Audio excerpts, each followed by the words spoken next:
আমার এই ভুলের জন্য আমাকে মাসুল দিতে হলো। আসসালামু আলাইকুম। এই কেকটার ছোট্ট একটা ঘটনা আজকে আপনার সাথে শেয়ার করব। কেকটা ছিল 2 পাউন্ডসের। এখন আমি কেকটাকে বেক করে হচ্ছে গিয়ে 7 ইঞ্চি মূল্যে।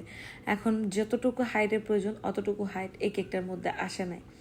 এখন এই কেকের যদি হাইট না আসে তাহলে তো কাস্টমার তো কেকটা নিয়ে খুশি হবে না। তার মধ্যে কাস্টমার আপু বারবার বলতেছে যে আমি প্রথমবার অনলাইনে অর্ডার করেছি, কেকটা যেন ভালো হয়, টেস্ট যেন ভালো হয় এবং এটা যেহেতু ময়েস্ট বেসের হয়।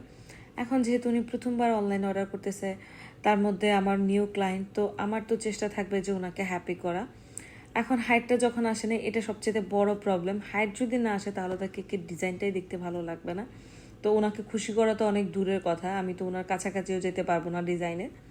তো আমি এই কেকটাকে কেটে 7 ইঞ্চি মোল থেকে বের করে 5 ইঞ্চি মোল দিয়ে এটাকে কেটে 5 ইঞ্চির মধ্যে দিয়ে এটাকে আমি হাইট করি, সুন্দর একটা হাইট আসে।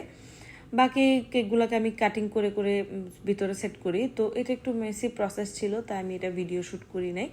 তো এটা শিকার বিষয় হচ্ছে গিয়ে 7 ইঞ্চি মোল থেকে বেক করে আবার 5 ইঞ্চি মোল দিয়ে কেটে এটাকে সেট আপ করাটা একটু কষ্টকর ছিল।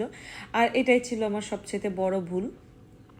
এরপর হচ্ছে গিয়ে আমি কেকটাকে অনেক শক্তভাবে অনেকগুলো স্ট্র দিয়ে এটাকে ফিট করি, যেহেতু কেকটাকে কেটে সেট করা হয়েছে। তো ডেলিভারির সময় একটু নড়ে যাওয়ার বা নষ্ট হয়ে যাওয়ার চান্সেস থাকে, তাই আমি অনেকগুলো স্ট্র দিয়ে এটাকে ফিট করে তারপর হচ্ছে আপুর ডিজাইন অনুযায়ী ডিজাইনটা করি। এবং উনি কিছু কাস্টমাইজ করতে বলেন যে চাইলে আপনি সুন্দর কিছু বাটারফ্লাই, কিছু বল, বিভিন্ন রকমের টপার আপনি চাইলে অ্যাড করতে পারেন সুন্দরের জন্য।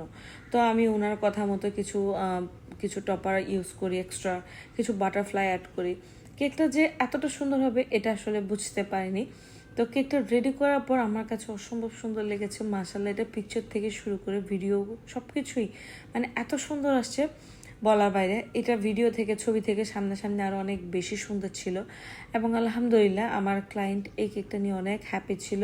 তবে ওনার মানে আমার ওখানেও একটা ছোট্ট ভুল হয়, সেটা হচ্ছে গিয়ে ওনার যে হ্যাপি বার্থডে লেখাটা উনি চেয়েছিলেন ক্রিম দিয়ে লিখে দেওয়ার জন্য, আমি ওটা ফন্ডেন্ট দিয়ে লিখে দিই, ওটার জন্য উনি একটু মাইন্ড করেন। তারপরও টেস্টে যে ওনার কাছে ভালো লেগেছে এটাই আমার কাছে অনেক ভালো লেগেছে আলহামদুলিল্লাহ। তো এটা ছিল আমার কেকের ফাইনাল আউটলুক। তো আপনাদের কাছে আমার এই কেকের ডিজাইনটা কেমন লেগেছে অবশ্যই জানাবেন। সবাই ভালো থাকবেন। Thanks for the watching. Tata.